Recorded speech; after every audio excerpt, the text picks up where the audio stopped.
I'm Ajibola Basiru. I represent Osun Central Senatorial District. With respect, the point of order is constitutional and is based on Section 4 of the Constitution of the Federal Republic of Nigeria and the second schedule to the Constitution. Mr. Chairman, I take the indulgence to refer to the section of the Constitution.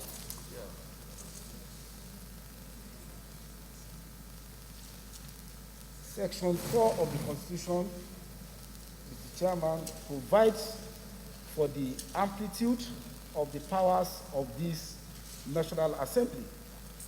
And it provided in Section 4, subsection 3, that the power of the National Assembly to make laws for the peace, order, and good government of the Federation with respect to any matter included in the exclusive legislative list shall, safe as otherwise provided in the Constitution, be to the exclusion of the House of Assembly of the State. In the subsection 2, he said the National Assembly shall have power to make law for the peace, order, and good government of the Federation or any part thereof with respect to any matter included in the exclusive legislative list set out in Part 1 of the second schedule to this Constitution. Additional to that is that in addition and without that subsection 4, in addition and without prejudice to the powers conferred by section 2, subsection 2 of this section, the National Assembly shall have power to make laws with respect to the following matters, that is to say, A, any matter in the concurrent legislative list set out in the first column of Part 2 of the second schedule to this Constitution to the extent prescribed in the second column opposite thereto, and B, any other matter with respect to which it is empowered to make laws in accordance with the provision of the Constitution. Based on these provisions, the extent of our power as a National Assembly is 1, to make law in respect to exclusive list set out in Part 1 of the second schedule to the Constitution, 2, concurrent legislative list set out in the first column of Part 2 of the second schedule to the Constitution, or 3, any other matter with respect to which it is empowered to make laws in accordance with the provisions of the Constitution. Mr. Chairman, I've looked at this Part 1 of second schedule of the Constitution and also Part 2 of the second schedule in respect to the column relating to the national legislature and all other provisions of the Constitution. There is no power that enables this National Assembly to make law in respect to full reserve agency that is proposed by this legislation. That's my position. Are you suggesting that we have no power to do this legislation? Senator Ibrahim Govir. Sorry, Mr. Chairman, what I'm not suggesting, I'm submitting based on the provision and the constitutional provision that we don't have power to make law in respect to the agency that is proposed to make. My name is Senator Ibrahim Govir. Yes, with due respect to my learned lawyer, but we have to understand that agriculture is under concurrent list, not under exclusive list. And therefore, we can actually enact this law. Because this is very fundamental and important. Because if we don't do it, then we will stand the risk of having problems. Because with the foreseen, let's say, famine coming in this country, and if we don't have this act, then we are going to have problem, actually, because we cannot help our people on emergency. Much, Excellency. With due respect to my very dear colleague, I think his intervention is misplaced completely. It is misplaced because the Constitution of the Federal Republic of Nigeria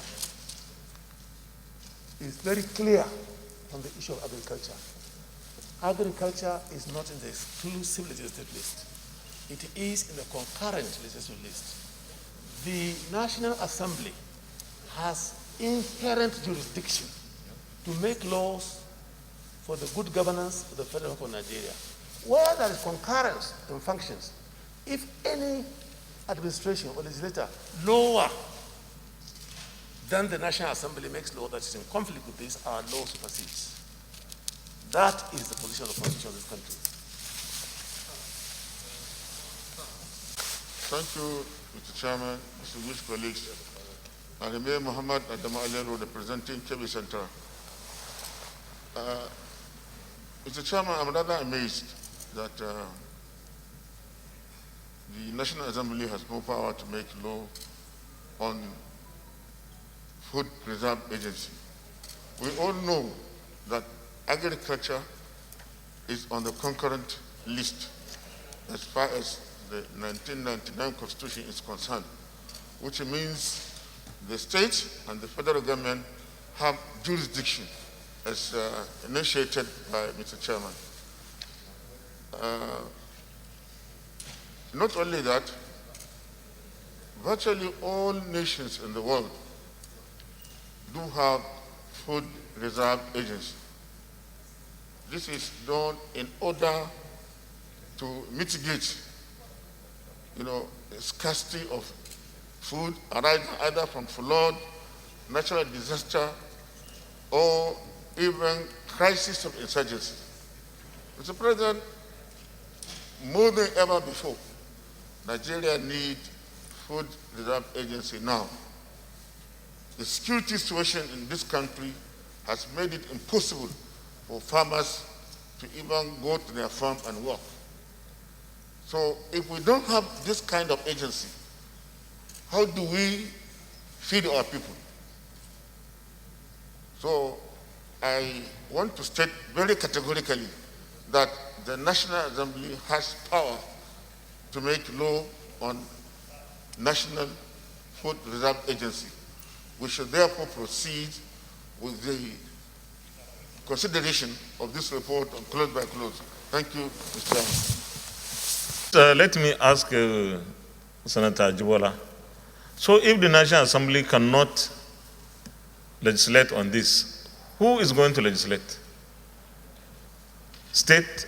The State Assembly that will legislate, because the residual power to make law in respect of what is not provided in the exclusive legislative list and concurrent list and any other enumerated provision of the Act, the Supreme Court in the plethora of cases has considered this position. And I will make reference to the National Urban and Regional Planning Law. It was declared null and void by the Supreme Court because there is no legislative item on it. And to the contention that the agriculture is the exclusive legislative list, I want to say that if on the concurrent legislative list, even on the concurrent legislative list, there is a section for the state, there is a section for the federal government on concurrent list. So it is only the part that has to do with, I want to refer to paragraph H on the amplitude of the power of National Assembly in relation to agriculture. Yes.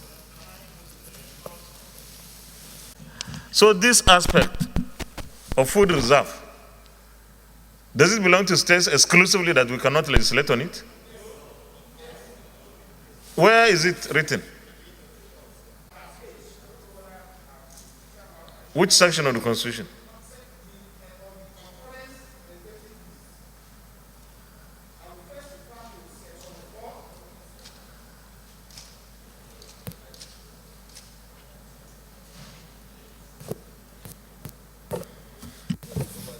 Mr. Chairman, I'll first refer to section 4, subsection Section 4, subsection 7, paragraph A. The House of Assembly of a state shall have power to make laws for the peace, order, and good government of the state or any part thereof with respect to the following matters. That is to say, A, any matter not included in the exclusive legislative list set out in part 1 of the second schedule to the Constitution. So to the extent that the issue is not on the exclusive legislative list, and I also further my argument that paragraph H in this concurrent legislative list did not also vest the same power expressly in the National Assembly with respect as desirable as the law may be, as an example may be made to foreign jurisdiction, will be acting ultra-violence the Constitution if you go ahead and consider the bill. The National Assembly is co-joined with the state legislatures in the concurrent legislative list. Can't we use that as a basis to legislate on food reserve for the federal government? Concurrent legislative list, the understanding clearly is that even I refer again back to the Constitution, that the power of National Assembly on concurrent legislative list is also circumscribed. The fact that an item is listed on the concurrent legislative list does not mean that both the federal and the state has the power to make law. That has always been the general understanding. I will refer to section 4, subsection 4, paragraph A. It says, in addition, and without prejudice to the powers conferred by subsection 2 of this section, the National Assembly shall have power to make laws with respect to the following matters. That is to say, any matter in the concurrent legislative list set out in the first column of part 2 of the second schedule to this Constitution, to the extent prescribed in the second column opposite thereto. If Mr. Chairman and the Secretary look at concurrent list, there are 2 columns. There's a section for the state, even on the same subject matter. There's a section for the federal government on the same subject matter. And on the issue of agriculture, I refer us to this concurrent legislative list, paragraph H, that talks about industrial, commercial, or agricultural development. It made express provision as to the extent and amplitude of the federal National Assembly law power in that regard. And I read section paragraph 17. The National Assembly may make laws for the federation or any part thereof with respect to A, the health, safety, and welfare of persons employed to work in factories, offices, or other premises, or in interstate transportation and commerce, including the training, supervision, and qualification of such persons. B, regulation of ownership and control of business enterprises throughout the federation for the purpose of promoting, encouraging, or facilitating such ownership and control by citizens of Nigeria. C, establishment of research centers for agricultural studies, research centers, and the establishment of institutions and bodies for the promotion or financing of industrial, commercial, or agricultural projects. Promotion and financing. That is especially what is provided in the explicit legislative list. So I'm submitting, sir, we expect that the mere mention of agriculture on the explicit legislative list. Okay, sir.